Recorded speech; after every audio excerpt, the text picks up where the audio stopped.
if you'd told me 10 years ago that I would accept an invitation to the press club, I would have said absolutely not.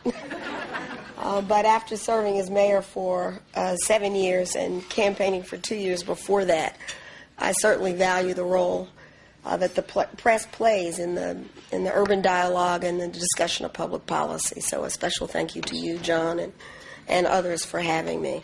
I brought a few notes, and I thought after I make comments for 10 minutes or so, that we'd open it up for questions. So I have passed out, I've passed out my questions. No, I'm kidding.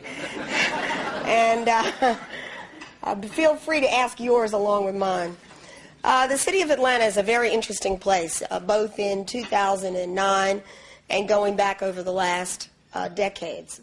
We are one of the fastest growing cities in America. We're one of the fastest growing metropolitan areas in America. And we are predicted to be the center of one of the fastest growing mega regions outside of Atlanta, actually. Regions that go as far as parts of North Carolina, Florida, Alabama, and Tennessee.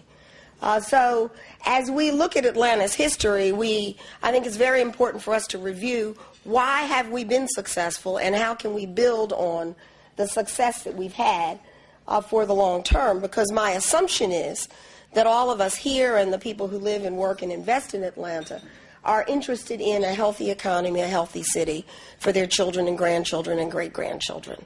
And that is the hard work that we do. Now, some would say that mayors, the hard work is filling the potholes, managing the day-to-day operations of the city. But I would say that the hard work is really looking out beyond the here and now into the future to make a determination as to what one must do today in order to ensure success years from now. That is the tradition of Atlanta.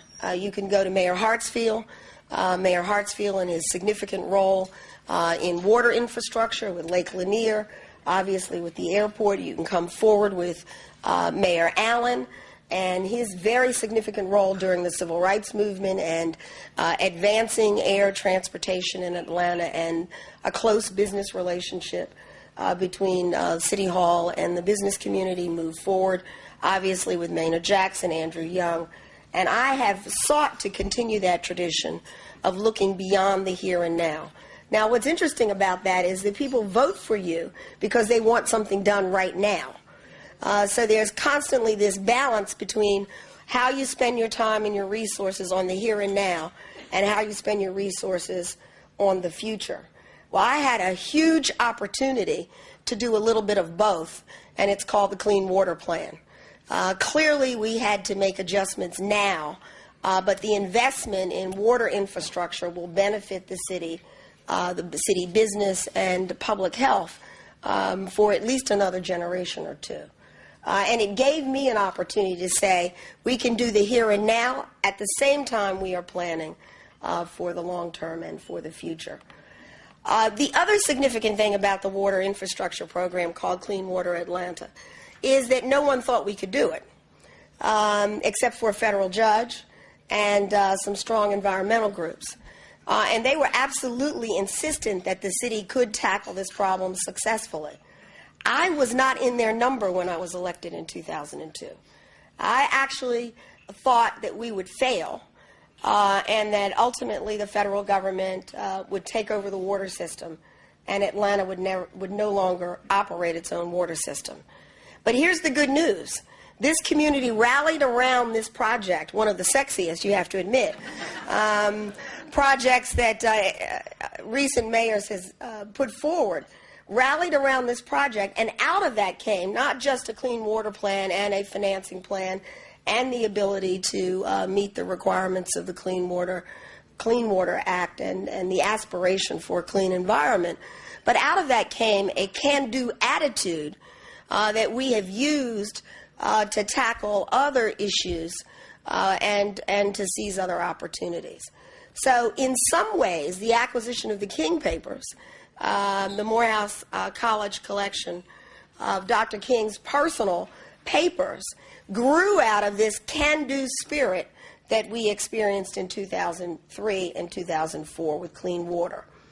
I think that communities that tackle the toughest challenges in front of them are stronger to seize the opportunities that are available to them that they couldn't predict, like the acquisition of the King Papers, or like the issues around human trafficking, or like the issues of transportation, which I'm sure someone will ask me about because that seems to dominate our public dialogue in Atlanta.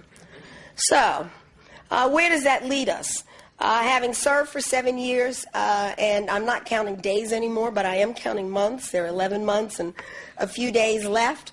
My job is to be sure that those projects that we have started, whether it's the infrastructure projects with water and sewer, or aviation, or the quality of life projects like the Beltline, or the Peachtree Corridor projects, or the initiatives around public education and access to college. My job is to be sure that the momentum is sufficient enough that these projects can continue into the next administration. So you will note that when we developed plans of whether for the Beltline or the Peachtree Corridor or the Green Space Program, all of them were 10, 15, 20, and 25-year plans. And that is directly related to my experience having been in 2 different administrations and knowing that ideas come and go. So I wanted to find a way to develop community consensus around some long-range projects that had a chance of living once I no longer in office. So that was by design, that they were not 4, 5, 6, 8-year plans, but rather plans that would overlap. In addition to that, where do we find ourselves in 2009? And I will conclude with these comments. Where do we find ourselves in 2009? Dead smack in a recession. I came in 2002 at the end of a recession, and now again we're smack dab in a recession. So my job is to be sure that Atlanta is fiscally sound and able to weather the recession as best we can. At the same time, we're investing for the long term. So on a day-to-day basis, most of my interaction with the media and a lot of my interaction with the public is about the here and now. But much of my work in city government with the cabinet is about what we are going to do 10, 15, and 20 years from now. As we move to this wonderful new change in Washington, I am very excited by the discussion. I recall being asked by one of President-elect Obama's aides early on if I had any request for how the President-elect, who was then a candidate, might talk about issues in the city of Atlanta. And of course, you know me well enough to know I always say water. Water is always on my list. But my primary concern was that we would have in the Congress, in the Senate and the House, as well as in the White House, a potential partner for American cities, both Atlanta and other cities throughout the state of Georgia, where is my primary focus, but also for other American cities. And my one request is that he would talk about cities and urban policy. And indeed, he did so as a candidate, and I am very, very pleased that we're going to see an urban policy advisor in the White House that will allow for the continued dialogue about the issues that are facing cities. Most people live in cities in the United States. Most people work in cities in the United States. Much of the wealth is generated in cities from business and investment. And it seems to me that America has to have a strong urban policy, because I believe that as cities go, the American economy will go.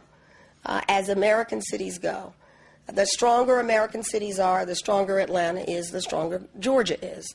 The stronger Georgia is, the stronger Atlanta is. So it's reciprocal. But very much so, the economy is driven by the economic activity that takes place in cities. And cities are different from exurbs and suburban areas and rural areas. And that is not to diminish at all the important role that other parts of the country play. But it is to say that you cannot, I don't believe you can have an effective policy for this era in American history without having strong urban policy. So I am delighted to be here. I have many passions. The first 20 are all related to water and sewer. And often I'm asked the question, what is the hardest thing I've done? Or what am I most proud of? And indeed, I am proud of this community for tackling water infrastructure in a way that is painful to us, that is disruptive to us, but that ultimately will strengthen our economy and make us a stronger community and more viable and sustainable. So I am most proud of that. It is by far the hardest thing that I have done in public life, and this is my 20th year in public life.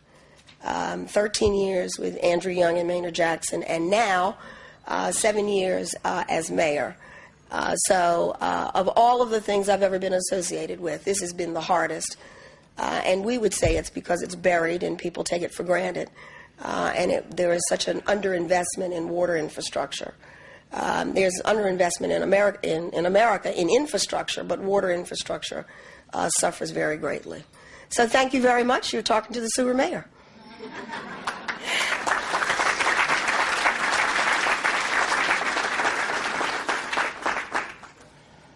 Thank you very much, Mayor. And we have a few questions now for you, as you may not be surprised to know.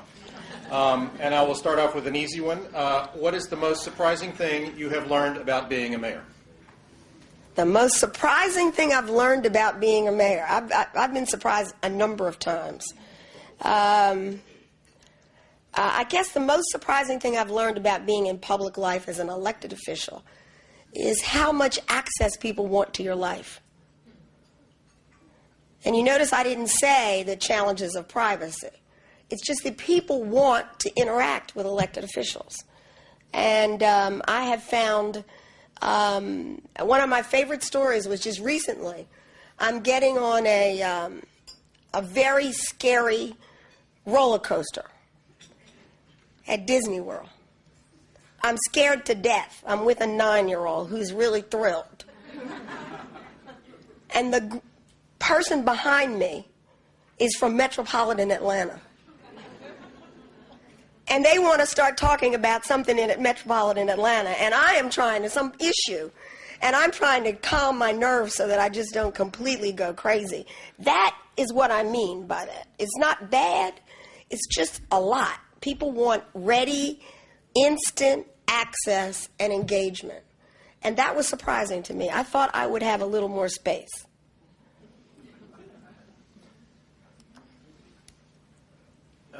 Next one have to do a little bit with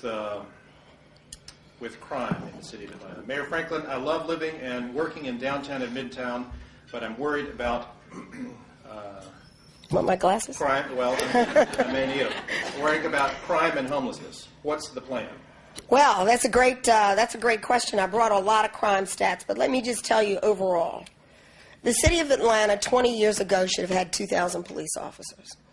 Those 2,000 police officers could be the full complement of services one needs to have a safe city. Some of it is police visibility, and some of it is investigation, follow-up, fugitive squad, all sorts of other activities. For reasons that are not worth describing today because it take too much time, we didn't do that. So when I came into office, we had 1,423 police officers in 2001. In addition to that, we had an administration who would not even talk about how many officers we had. And as a result, there was this great distrust. We had crime rates where Atlanta was ranked on a per capita basis annually as first, second, or third most violent city in America for 10 years. And there was occasional reporting of that. But it was reported only when the statistics came out and then people went back to their business. So it became really clear in order to address the crime rate, we needed leadership, we needed a plan, we needed investment in equipment and technology. But it also was true that we needed an investment in people. And instead of picking the number ourselves, we went out for an outside consultant.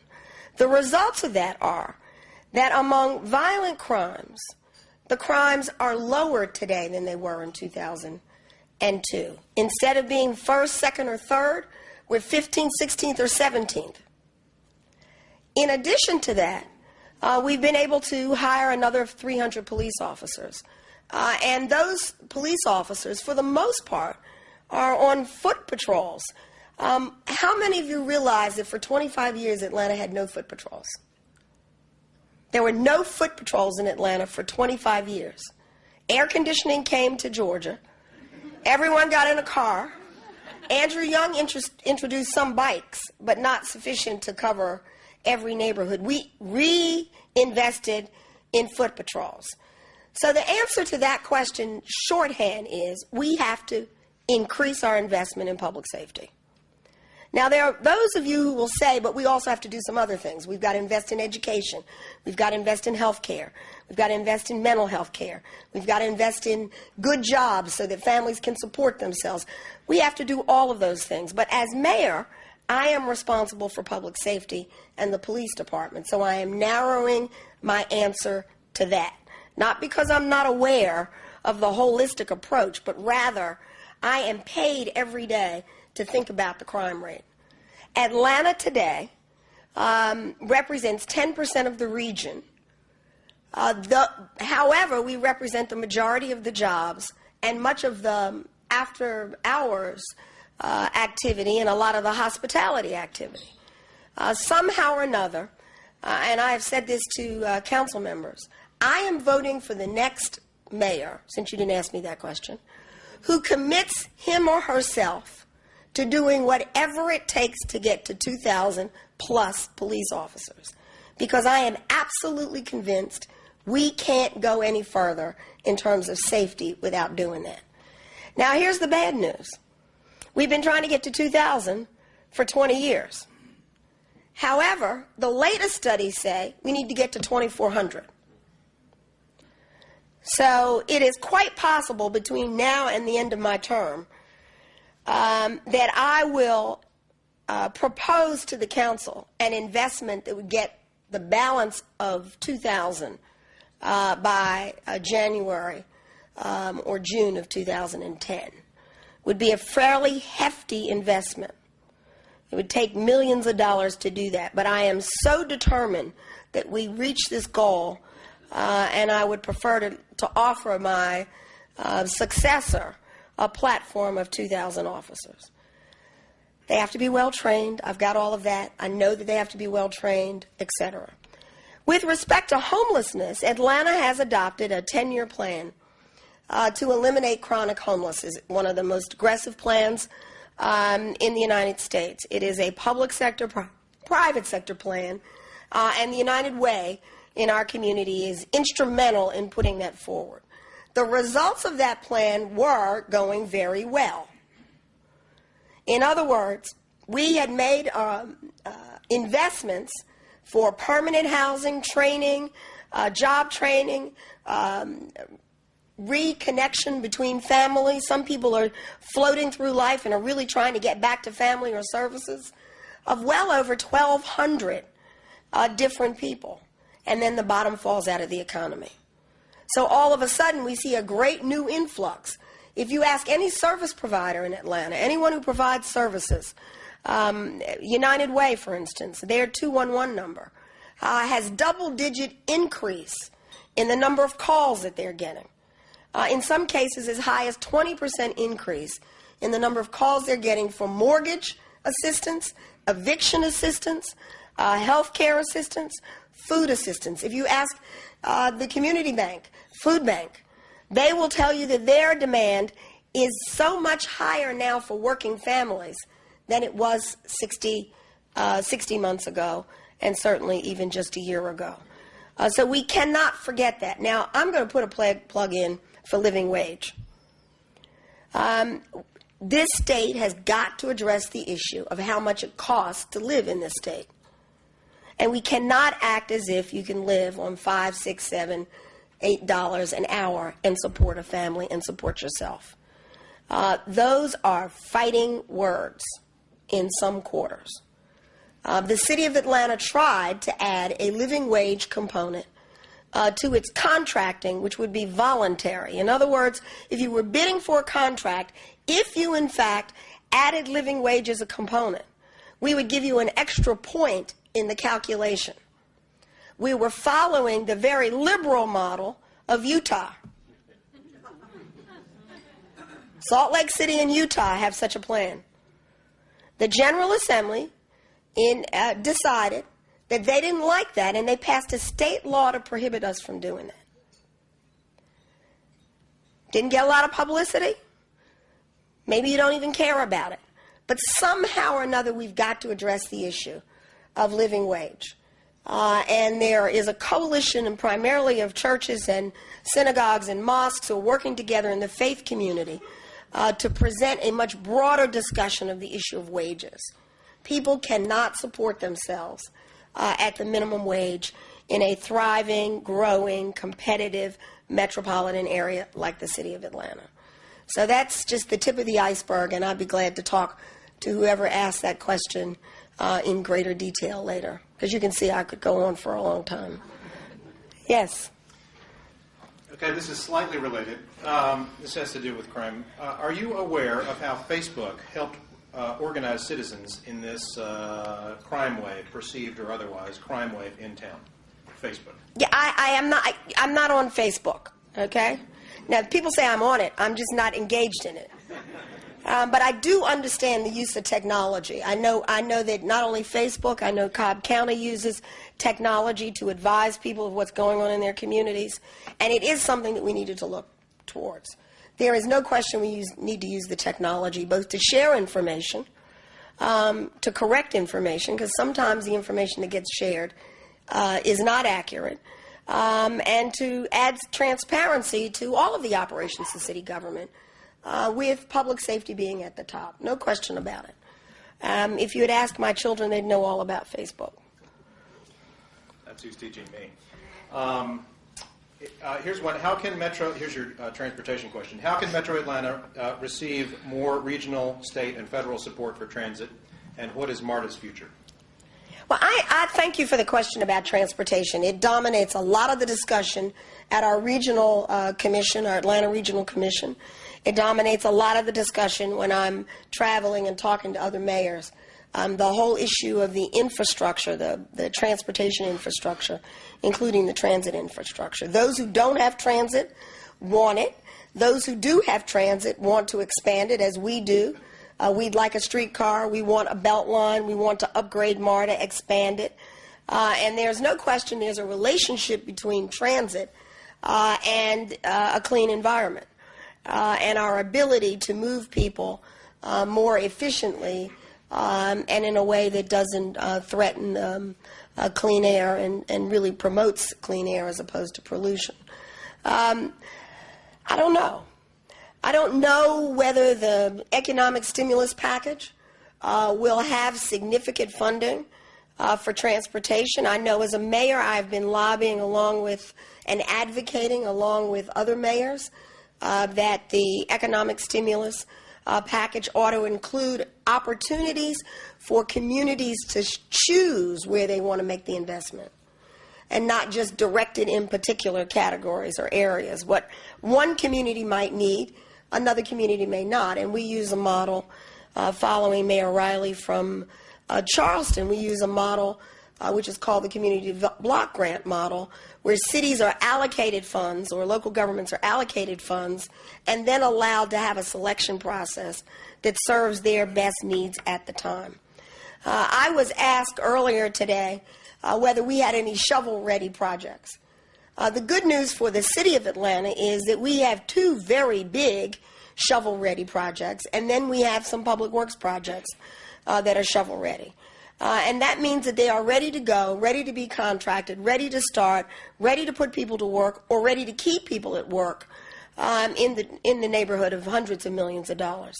Hartsfield-Jackson Atlanta International Airport is such a project. There are a number of projects related to upgrading the airport and expansion of the airport that are designed. The environmentals are done. Some of the funding is in place. The contracting process could be started and the funds could go on and flow. The Clean Water Project is another, where we're in midstream, having completed our first consent decree on time and under budget. We still have the second to do, and that's worth well over $1 billion, in addition to all the repairs we're doing on the drinking water. So both of those are ready to go and would be the kinds of projects that could hire hundreds of people, in some cases thousands. In addition to that, we have bridges that need repair.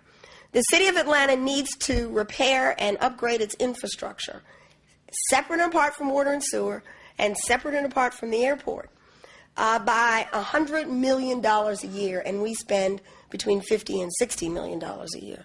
So that means that there are bridges that need repair, sidewalks that need repair, roads that need repair, ramps that need repair, and we anticipate we could spend somewhere between $30 and $50 million in 18 months, starting shortly after being granted those funds.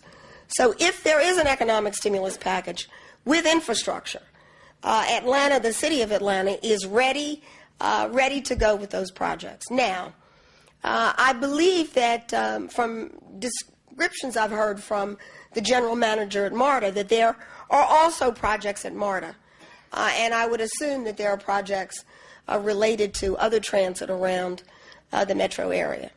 But there was an economic transportation summit last week with representatives from across the state and especially across the region to talk about this very issue. What do we need to do to be at the front of the line on transit and transportation?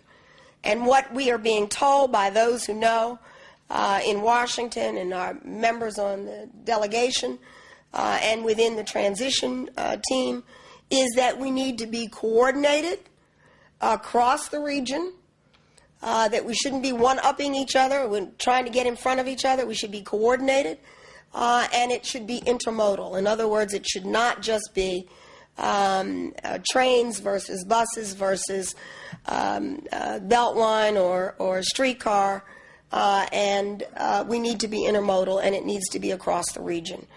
If we are not, there is some fear that we will not score as high as we would hope for transportation funds. But the good news about that is we are told that there's a good chance that these grants will be 100% grants, not requiring a federal match.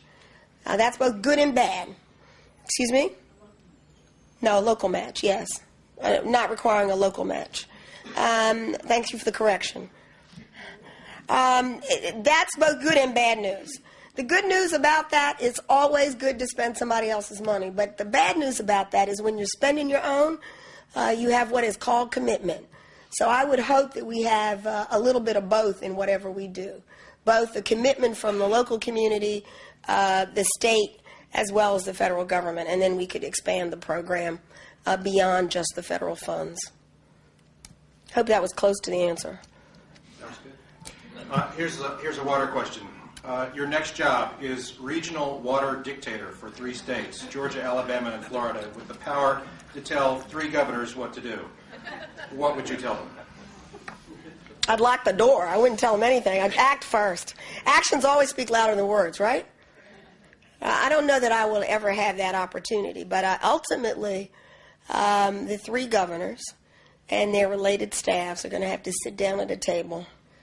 And I think it becomes more imperative every day that Georgia be one of the instigators of that meeting so that we can get beyond this 20-year dispute over water. But here are the facts. The Chattahoochee is not a big river. And we are a very big metropolitan area, and we are a growing state, and so is Alabama, and so is Florida. So we have got to find some middle ground that works for Georgia, that works for Alabama, and that works for Florida. And I am very encouraged that the President-elect spoke to the issues of the tri-state water dispute weeks before the November election and said that he would use the power of the White House and his office to bring those governors together. So I think he was reading my mind.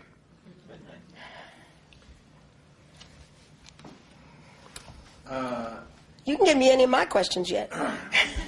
Oh, did we skip your pile there on the table? What issues did the Atlanta media miss out on these past few years, and what would you like the media to cover or investigate more? Well, I thought you all investigated everything.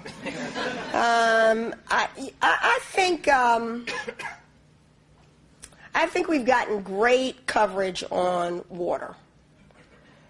We've gotten consistent, regular coverage on water, at least the Clean Water Plan and the program and the consent decrees. And I know it's very sexy because we were paying fines and now we're not, and the catch basins overflow. I mean, there's lots of visuals associated with that.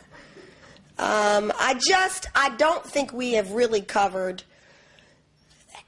the relationship of what Atlanta is doing with water and what we need to do in the state as thoroughly as we could, because it is interrelated.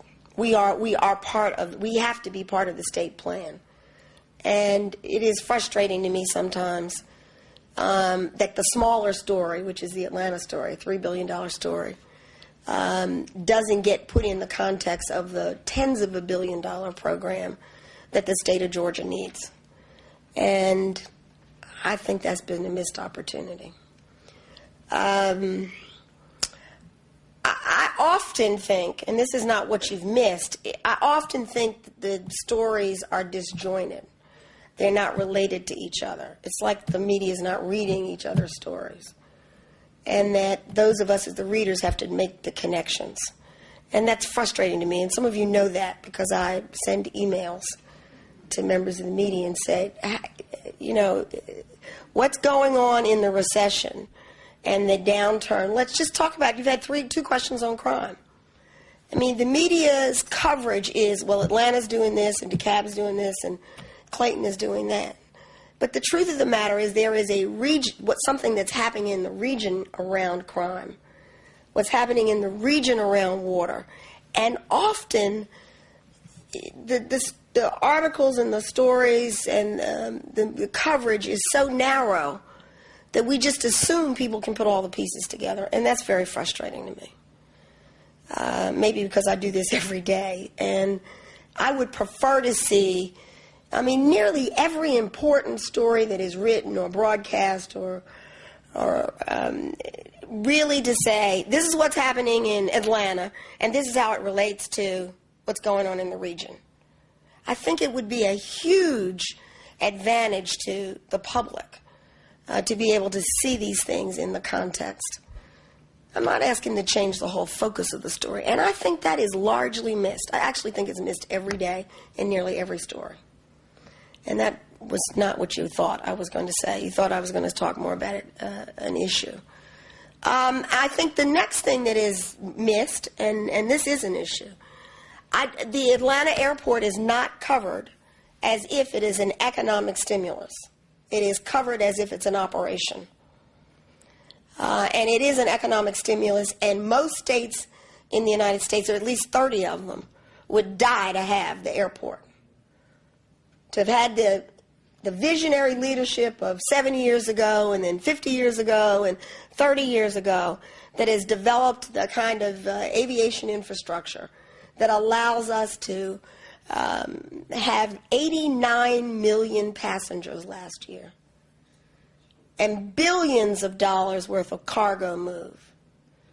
This community built that from the ground up, from a dirt road. We built it from the ground up, but it is rarely covered as in relationship to the economic stimulus that it is. And I just think that's something that's missed. I think it's been missed for a long time, not just in the last 7 years.